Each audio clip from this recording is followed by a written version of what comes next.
Gentleman from Arizona is recognized. Thank you, Mr. Chairman. Mr. Mayell, isn't it true that there are constraints on the use of First Amendment speech rights? Yeah, I mean, so yes, the It's First Amendment. There's constraints on it, right? And it's permissible for individuals to protest in America, right?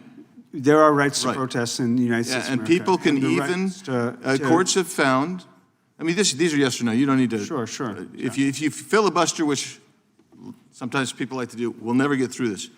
But I'm going to make sure we get through it no matter how much over time I go, just like the Democrats are.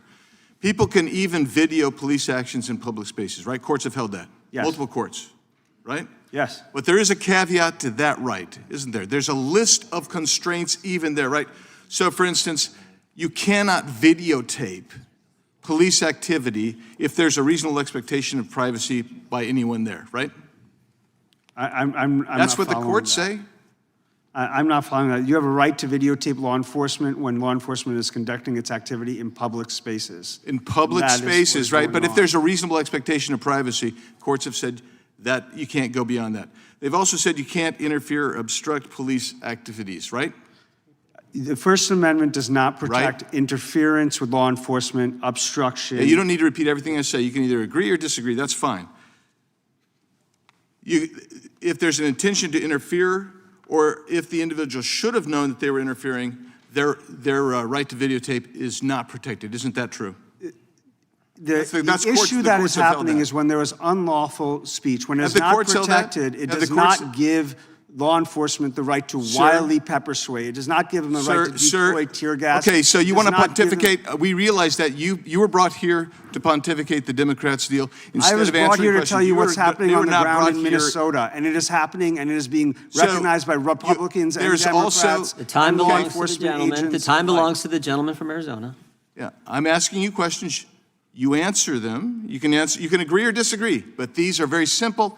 I think you'll get them even, because they're yes or no questions. The individual cannot videotape if they're not if it actually hinders public safety. Isn't that true? You're not allowed to interfere with law enforcement. You can't. You're talking about hypothetical scenarios. If you are impeding public safety, courts have held you can't get there. Apparently, I can't ask you questions because you're not going to answer truthfully. Here we go. Here's the deal. I have answered that. Here's the deal. You cannot Here's the deal. law enforcement. It's my turn. I'd like to reclaim it. Here's the deal. If you are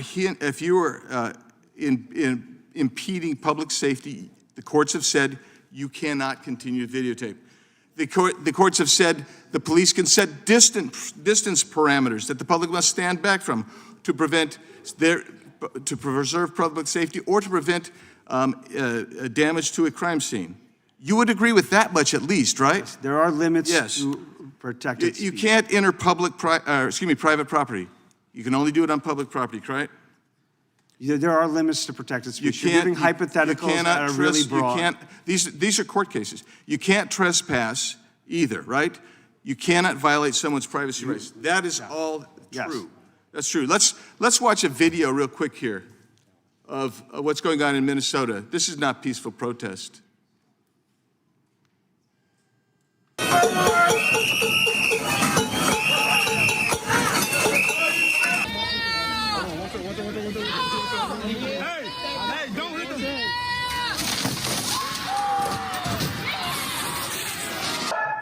All right. What you have there in that first scene is not peaceful protest. That is not protected speech. And if you look at the statute, and I assume that you have, Mr. Mayell, if you look at the statutes here, and the courts have upheld it, something called administrative warrants, where you have a reasonable suspicion to believe somebody's in this country illegally, you are allowed to make the stop, you're allowed to make the arrest, you're allowed to pursue them that way. Reasonable suspicion is the standard under INA Section 236. So when I look at this and I listen to you, and I'm looking at, and I'm sorry you folks have come here, you've seen the real attack is coming from the left on speech rights in this country. And here's the beautiful part about it. Because they have conviction and they have so much passion, they think they're correct. They think that's true. But so much of what we've heard today is inaccurate, false, and wrong. And here's the bottom line. Conviction and passion does not make you correct. Sometimes it just makes you crazy. Yield back. Gentleman yields back.